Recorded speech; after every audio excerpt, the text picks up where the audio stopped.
Kita ke topik selanjutnya, pemirsa. Kasus asusila yang menimpa salah satu santri Pondok Pesantren Yayasan Islam Nahdlatul Darussalam Lempuing Oki sudah tahap persidangan. Orang tua santri meminta agar pelaku dihukum maksimal.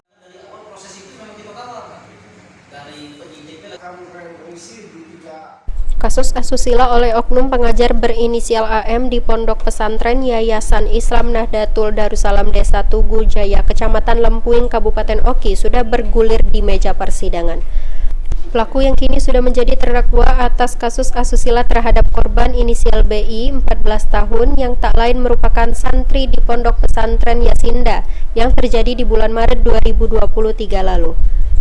Tindakan itu dilakukan saat jam pelajaran ekstrakurikuler pencak silat di mana terdakwa AM lakukan ruda paksa terhadap korban dengan modus bisa mentransfer ilmu kebal.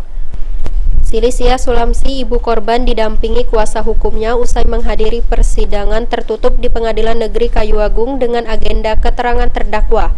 Kepada awak media mengatakan masih terasa terpukul atas kejadian yang menimpa anaknya. Sejak beberapa bulan terakhir, secara psikologi anaknya mengalami trauma yang mendalam. Hingga saat ini tidak lagi masuk belajar, bahkan minder bergaul dengan teman sebayanya. Pihak keluarga meminta agar proses pengadilan terhadap pelaku bisa berjalan transparan dan dihukum maksimal sesuai perbuatannya. Keluarga korban menambahkan bahwa selama masa persidangan berjalan, terdakwa juga mengakui bahwa ada korban lain yang menjadi sasaran tindakan menyimpang pelaku. Sebagai orang tua pengen hukuman maksimal untuk pelaku asusila terhadap anak saya. Maksudnya karena efek jerah bagi pelaku juga istilahnya efek jerah untuk pelaku agar tidak ada kejadian terulang lagi. Pak, kali sidang ini Ibu ngiring terus sidang? Yang ikuti sekali cuma Ada nggak Bu keterangan dari si terdakwa ini bahwa ada korban lain? banyak korban. Mengakui, dia mengakui ya.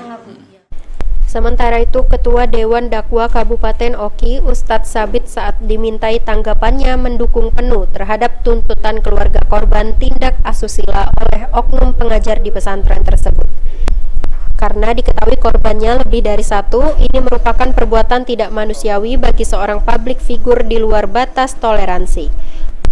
Ustadz Sabit mengatakan bahwa hukuman maksimal dipandang perlu sebagai efek jera agar tidak lagi terjadi berulah dan mengantisipasi terjadi di lingkungan pesantren-pesantren lain di Kabupaten Oki. Untuk kasus pencabulan ini memang dari awal saya waktu itu atas nama Wakil Ketua MUI dan juga Ketua Dewan Dakwah Kabupaten Oki memang sudah meminta untuk penegakan hukum menjalankan sesuai dengan prosedur dan aturannya.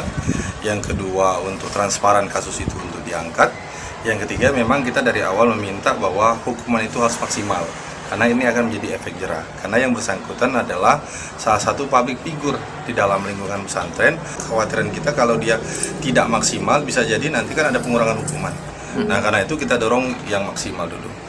Dan kami juga sebagai tokoh masyarakat, tokoh agama juga berharap kepada keluarga korban untuk kemudian banyak-banyak berkoordinasi dengan pengacaranya, dan kami tetap mendukung sepenuhnya apa yang dialami oleh korban. Apalagi korban ini kan tidak satu yang saya tahu, lebih dari satu. Artinya... Novan Wijaya, PEL TV.